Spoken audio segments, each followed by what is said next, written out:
జై శ్రీరామ్. అందరికీ నమస్కారం. కాకినాడ జిల్లా జగ్గంపేట పంచముఖ ఆంజనేయ స్వామి గుడి కేటాయించిన స్థలం కబ్జాదారుల పాలైంది. జూలై 15వ తారీఖున ఆర్టీసీ కాంప్లెక్స్ నుండి రాజమండ్రి వెళ్ళే రోడ్లో ఆటో స్టాండ్ వద్ద ఉన్నటువంటి ప్రభుత్వ స్థలాన్ని పంచముఖ ఆంజనేయ స్వామి గుడి నిర్మాణం చేసుకోమని రావులమ్మ తోపుడు బల్లి సంఘం వారికి నాటి ఎమ్మెల్యే గారు వాళ్ళకి కేటాయించడం జరిగింది. వాళ్ళ అనివార్య కార్యాల వల్ల ఇంకా గుడి శంకుస్థాపన చేయలేదు, కట్టడం చేయలేదు.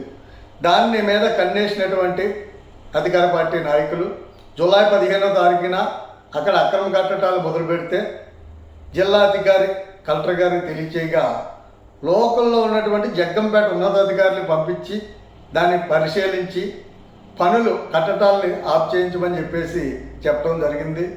సుమారు 6 నెలలు ఆగి ఉన్నటువంటి భూ కబ్జాదారులు నేడు 11వ తారీఖున సంక్రాంతి సెలవులు రాగానే అధికారులు ఎవరో అందుబాటులో ఉంటారు కాబట్టి సెలవులపై వారి ఊర్లకు వెళ్తారు కాబట్టి ఇదే అదినిగా చూసుకుని కట్టడాలు మొదలుపెట్టారు.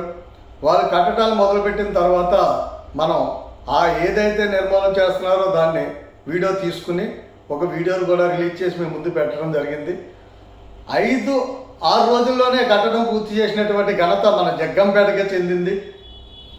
దీనికి ఉన్నటువంటి వాళ్ళకి అవకాశం ఏంటంటే ప్రభుత్వ స్థలం ఎక్కడున్నా ఎప్పుడు నిర్మాణం చేసినా ఇప్పుడు వరకు ఏ అధికారి వాళ్ళ వద్ద నుంచి ప్రభుత్వం రికవరీ చేయలేదు.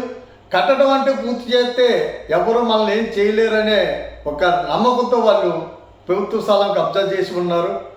మరి దీనికి ఉన్నతాధికారులు మేము వచ్చి ఎంక్వైరీ చేయగా మరి లోకల్ నాయకులు కూడా వాళ్ళకి అండదండలు ఉన్నాయండి, వాళ్ళు కూడా కట్టుకోమని చెప్పారండి.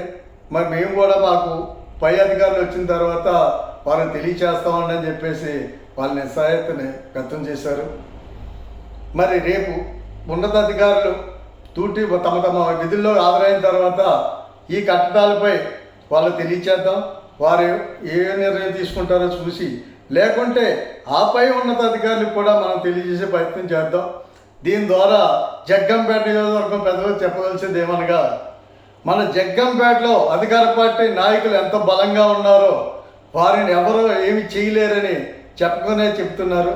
జై హింద్, జై భారత్.